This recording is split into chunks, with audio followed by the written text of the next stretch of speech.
movies are here, and Polaroid has made it all so simple. A lightweight automatic camera, a remarkable moving picture cassette that reproduces the images instantly, and a portable player that plays back the scenes seconds later.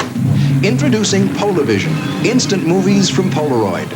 There's no projector or movie screen to set up. You get a sharp image, rich, clear color. Start making your own instant movies with Polavision.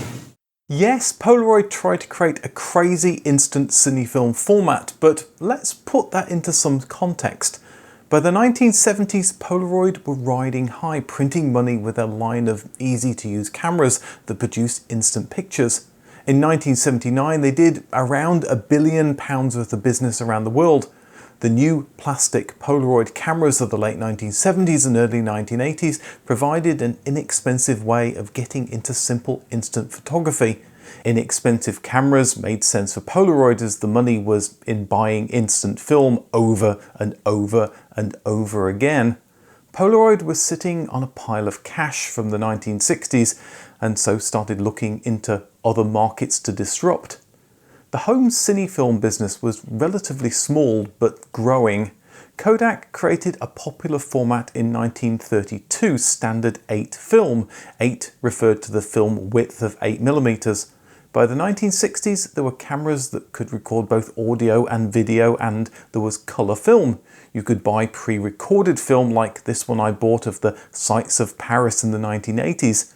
If you're on a long flight in the 1970s, you'd likely as not be shown a film that was on Super 8, projected for all to see. And if you didn't like the film, then hard luck, read a book or something. That was pretty much all that was on offer on long flights at that time.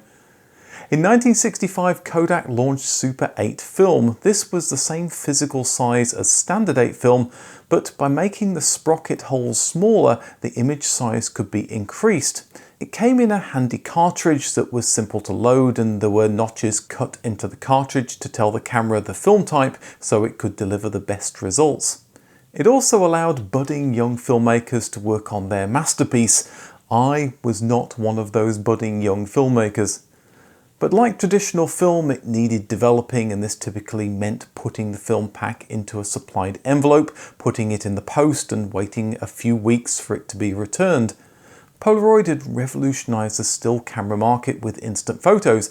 Maybe it could do the same with cinefilm.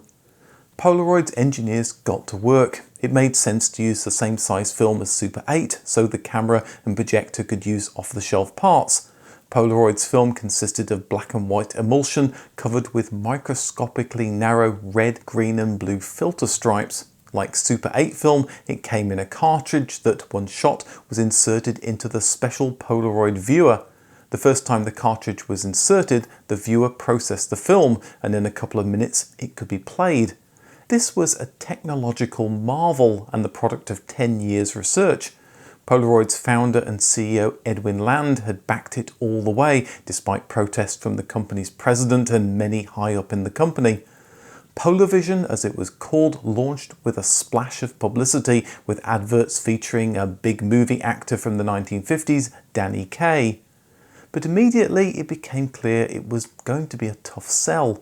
The consumer had to purchase an expensive new camera and viewer. Film wasn't cheap and was limited to only 2.5 minutes, whereas Super 8 was typically 3 minutes. Although there was a provision to add audio to Polavision, it wasn't there at launch, so it was comparable to low-end Super 8 setups. And it lacked the immediacy of Polaroid's instant photos. With those, wherever you were, you could take a photo and offer it to the subject almost immediately. You could only share your movie with the subject if they owned a viewer, which wasn't likely, or were prepared to come over to your house right then and watch it on your viewer. Even Polaroid seemed to admit that instant viewing wasn't the killer feature, playing up the fact that you would have precious moments for years to come. That was already available with Super 8, and as every Super 8 cartridge came with a prepaid envelope and free developing, the only disadvantage was the wait to get it back in the post. The only way to watch Polavision movies was on Polaroid's small viewer, not a projector that could cast a large image, and there was a good reason for this. The film used an additive process, so it was a lot darker than regular film. It had the ISO equivalent of 40, a very low number. Polaroid's special viewer was needed to give it enough light to be seen properly, but even with that, Polavision looked inferior to Super 8. And to cap it all, Polavision launched in 1977, a year after VHS video recorders launched. Although they didn't compete with Polavision directly, they were clearly the future for home recording, with tapes that could be recorded multiple times and were hours in length. Video cameras had yet to become practical. Models for older video formats were large and clunky. JVC launched one of their first VHS video cameras in 1980, and that was still awkward to use, being tied to a separate video recorder. But Japanese companies were masters in miniaturization, and soon products like the Sony Betamovie launched in 1983. That was much too late to impact Polavision. The public apathy for that meant it was cancelled in 1979, just 2 years after its launch, and led to a £70 million write-off. In 1982, Polaroid's founder and Polavision's champion, Edwin Land, announced his resignation, withdrawing completely from the company, even though he still owned 8% of its shares. Polaroid would try to pivot, marketing Polavision to businesses who needed to see the results of tests quickly, but it was a small market that disappeared when video cameras launched. In 1983, they introduced Polarchrome, 35mm slide film that could be developed within 5 minutes with minimal fuss, using a process similar to Polavision. Polaroid's main business, though, was cameras, and that remained healthy at a time when it took a week for regular film to be developed. They even continued to sell their original invention from the 1930s, polarized sunglasses. But Polaroid was trading on technology it had launched a decade earlier, and those patents would soon be expiring. So they invested in high-resolution imaging and electronic imaging for the business market, products like computerized X-rays and tamper-proof vehicle license plates. Maybe with the sentiment, if you can't beat 'em, join 'em, Polaroid launched a line of VHS videotapes which claimed to keep heads clean, although there was an interesting disclaimer at the end of the advert telling customers that you still needed to clean your heads, which seemed to rather negate the idea of a videotape which would automatically clean your heads. Polaroid also launched its own floppy disks, which they claimed were of superior quality. They were quite a bit more expensive, but came with a unique feature, a free mail-in data recovery service in case your floppy disk was damaged. It was an interesting feature, and Polaroid claimed a high success rate, but most important, data was stored on hard drives, or people kept multiple copies, so there wasn't much customer interest. To make matters worse, technology was eroding their main business. It used to take a week to get photographs developed, and that required a trip into town to drop it off and one to pick it up. It was now possible to post your film cartridge in a prepaid envelope for a reasonable amount. New 1-hour processing shops popped up in every town, like this one that gets destroyed in the 1985 movie Back to the Future. 1 hour is about as long as it took to do your shopping, so developing became a lot more convenient. And when you got your photos back, they came with the negatives, which could be used to make multiple prints. That's another thing you couldn't do with Polaroid photos. When combined with cheap disposable cameras that appeared in 1986, it made for potent competition to Polaroid's dominance. It wasn't easy to cost-reduce Polaroid's complex integral film system that included its own battery, so Polaroid film remained expensive, and both regular Polaroid photos and the new wider Spectrafilm were smaller than regular prints. Polaroid cut staff to save costs. Manufacturing was steadily moved from its base in Massachusetts to China and other low-wage countries. They survived a hostile takeover, but the company continued to be profitable. They recorded revenue of £2.3 billion in 1991, more than ever before. In the 1990s, Polaroid introduced the Captiva instant camera. Instead of photos ejecting willy-nilly, they stayed in a captive area, hence the Captiva name. There was also the Polaroid talking camera. You could record 3 snappy things like watch the birdie or say cheese that the camera would say when you took the photo. Or you could just say those things yourself. These weren't the killer features to keep Polaroid afloat, but the company was working to expand into the digital arena. They produced a line of printers and scanners for PCs, plus digital projectors. At the end of the 1990s, there was even Polaroid disposable cameras. But these Me Too products didn't stand out from the flood of Japanese competition, and they failed to make much of an impact. Camcorders used digital sensors to capture images. They were good enough for low-quality videotape, but by the 1990s the resolution of these sensors was improving to the point that they could be used to capture decent quality still images. Polaroid took a keen interest in these new digital cameras, producing their own in 1996, the PDC-2000. It featured a megapixel sensor, offering photos with a resolution of 1600 by 1200. Like any cutting-edge product, it wasn't cheap and not something the average consumer could afford, but Polaroid, like many, knew the price would drop. They also produced a 16 by 9 720p high-definition TV camera capable of recording images at 60 frames per second, again with a price that only TV companies could afford. Polaroid kept fishing around for the next great thing in this new digital age. Their Make a Memory service allowed businesses to capture photos in high resolution and transfer them to CD-ROM. Polaroid saw it being useful for capturing photos of your precious child with Santa or the Easter Bunny at shopping malls, and you could take the digital prints home. That was a pretty niche business, but it was typical of the ideas coming out of Polaroid at the time. They even made a Barbie special edition instant camera. In 1999, Polaroid launched the Joycam, a cost-reduced camera that used the same film as the Captiva, and Pop Shots was an even further cost-reduced, disposable version.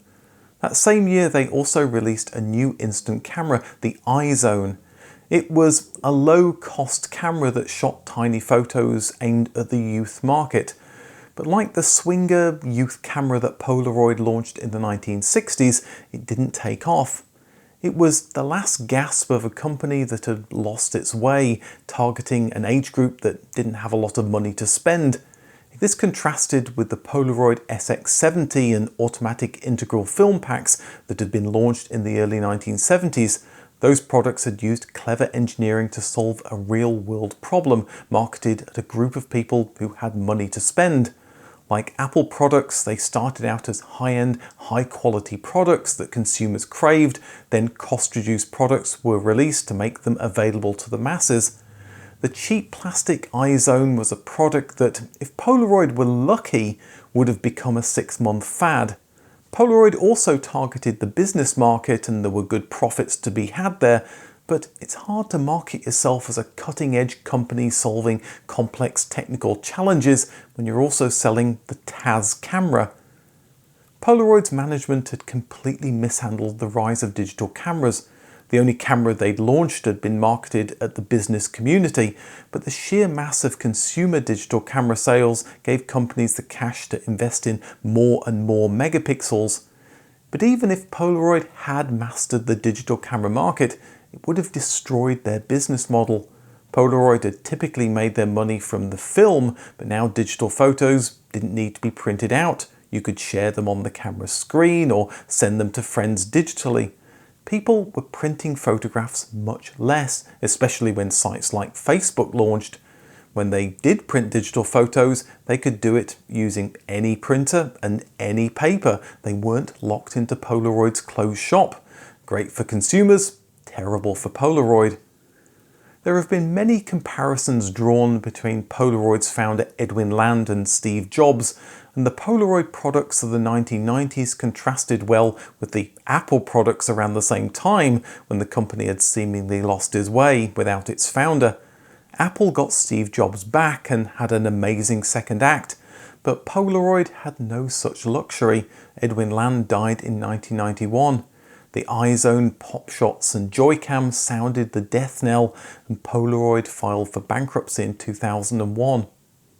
Polaroid's name and assets were bought by a holding company that kept making film for existing cameras, along with cameras that had been slightly updated. They also licensed the Polaroid name to all comers. This resulted in Polaroid digital cameras, but also a lot of tat. Agfa 35mm film was rebranded with the Polaroid logo. The company slapped the Polaroid name on cheap portable DVD players. How the mighty have fallen. In 2008, the reorganized Polaroid company once again filed for bankruptcy, and this time it truly was the end of the road. No more cameras, no more film. The name wasn't worth much either after it had been dragged through the mud. But there were a couple of bright spots. In the 1990s, Polaroid had been working on a new way to print off digital photos using a very small printer just the size of a pack of playing cards. This effort had been spun off into a new company in 2005 called Zinc, a name that stood for Zero Ink. They continued making printers and film, licensing it to new companies like Dell and Polaroid's old faux Kodak. You can still buy Zinc products today, but you won't see a Polaroid name. It's ironic that in the 1970s and 80s, Polaroid fought Kodak to prevent them from selling instant cameras and film. Today, the offshoot of Polaroid, Zinc, is happily rebranding their printers and photo paper to make a modern-day Kodak instant camera. The other bright spot was around Polaroid film. There was a small but loyal community of instant photo fans who still wanted to use their Polaroid cameras. 3 of them decided to save the last factory producing Polaroid film in the Netherlands and continued making film under the name The Impossible Project. There was one more way of scratching the instant photography itch. Fuji had come to an arrangement with Polaroid in the 1980s to produce instant film. They still produced film for their line of Instax cameras, but they also produced film that fitted Polaroid cameras. After Polaroid's bankruptcy, the Polaroid name was again bought and the new company announced the same old gig, slap the Polaroid name on digital cameras, video cameras and photo frames. Bizarrely, they announced in 2010 that they'd hired Lady Gaga as their creative director. I'm sure Lady Gaga made some money from the deal, but nothing concrete ever came from the relationship.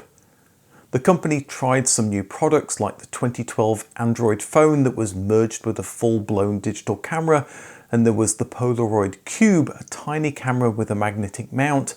But like many of Polaroid's products in the 1990s, it was a solution seeking a problem, and sales weren't anything to write home about. The company that owned the Polaroid name threw in the towel in 2017 and sold the Polaroid name once again. But this time there was hope. It was purchased by the people behind the Impossible Project that was still making Polaroid film. Not only that, they were expanding into new areas. They'd created a successful Kickstarter in 2012 to produce a product that would turn iPhone images into instant photos. In 2016, they launched the Impossible i1, a brand new instant camera that could take Polaroid film. After getting rights to the name, the company rebranded to call itself Polaroid. In 2024, Polaroid has a whole range of instant cameras, from the high-end i2 to the budget but still competent Polaroid Go, all using quality film. They're branching out with their own range of tiny printers and Bluetooth speakers, which seems a bit random, but if it makes them money, then all power to them. There's also a separate company producing pack film that older Polaroid cameras used, with varying results. Polavision marked the beginning of the end for Polaroid.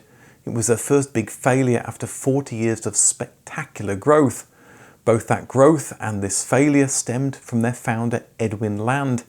He wasn't afraid of failure, in fact he embraced it. That's what was needed to make progress. It's a sentiment echoed by Elon Musk with the work SpaceX does with its innovative rockets. But in the case of Polavision, it was a failure that cost the company too much. Yes, fail and fail fast, but don't bet the company on it.